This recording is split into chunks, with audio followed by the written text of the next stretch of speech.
इनका 3 नाम है, वासिष्ठजा, नेत्रजा, सरजू।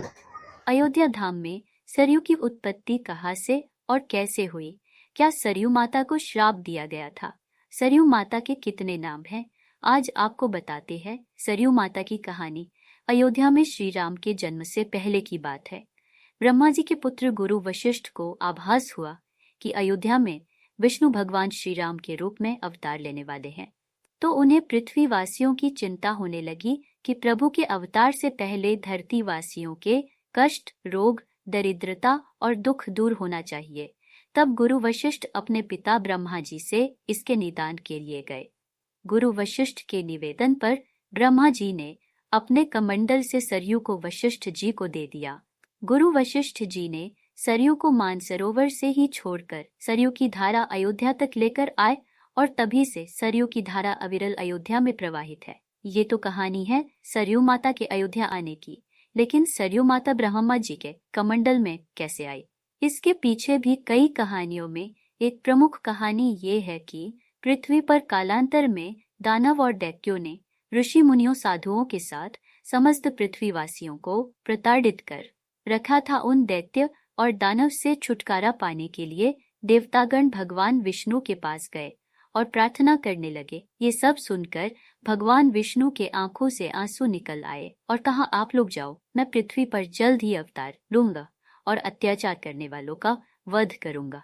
भगवान विष्णु के गिरे आंसू को ब्रह्मा जी ने अपने कमंडल में रोक लिया था और वही अश्रुधारा को सरयू के रूप में गुरु वशिष्ठ जी अयोध्या लेकर आए थे।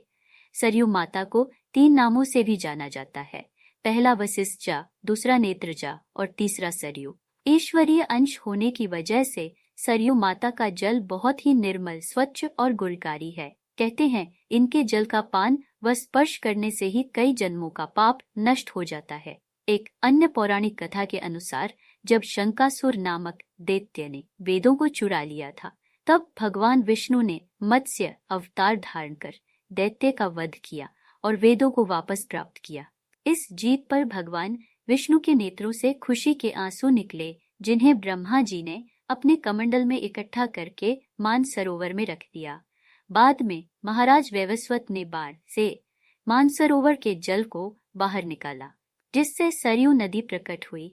कहा जाता है कि भगवान राम ने सरयू नदी में ही जल समाधि ली थी, इसलिए भगवान शिव ने सरयू को श्राप दिया कि इसका जल पूजा पाठ या शुभ कार्यों में इस्तेमाल नहीं किया जाएगा।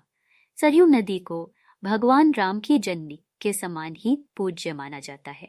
यह नदी अयोध्या के इतिहास का एक महत्वपूर्ण हिस्सा है और इसकी कल कल करती धाराएं अयोध्या का परिचय देती हैं। सरयू नदी में स्नान करने से पापों का नाश होता है, लेकिन इसका जल पूजा पाठ में उपयोग नहीं किया जाता है। सरजू माता को श्री वशिष्ठ जी महाराज, राम जी के जो कुलगुरु थे, वही इनको लेके आए जेठ पूर्णिमा के दिन। भगवान राम के जन्म के पहले यहाँ पर कोई नदी नहीं थी। वशिष्ठ जी को हुआ कि भगवान का जन्म होने वाला है, तो यहाँ पर कोई नदी ऐसी होनी चाहिए जो सारे संसार के लोगों का दुख, दरिद्रता, कष्ट दूर कर सके।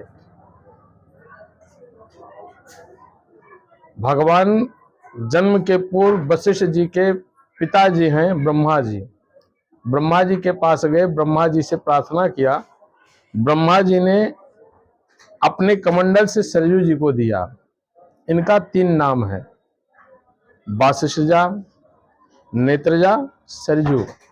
भगवान के नेत्रों से निकली, इसलिए इनका नाम सरयू, नेत्रजा है।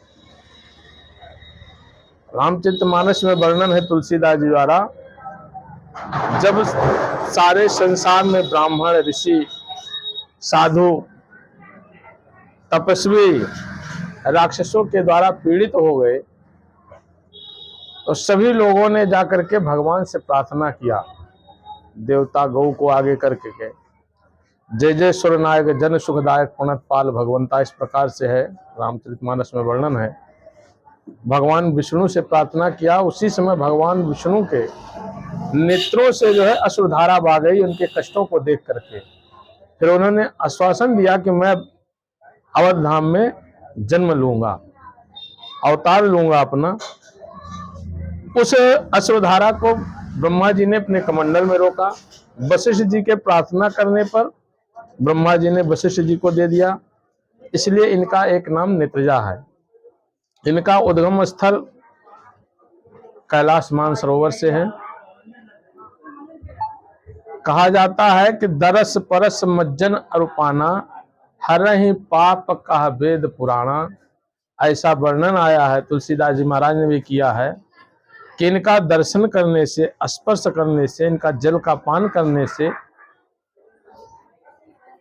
कई जन्मों के पाप नष्ट हो जाते हैं। जो भी कलमश है वो दूर हो जाता है, लोगों के दुख दूर होते हैं। ये इनकी विशेषता है।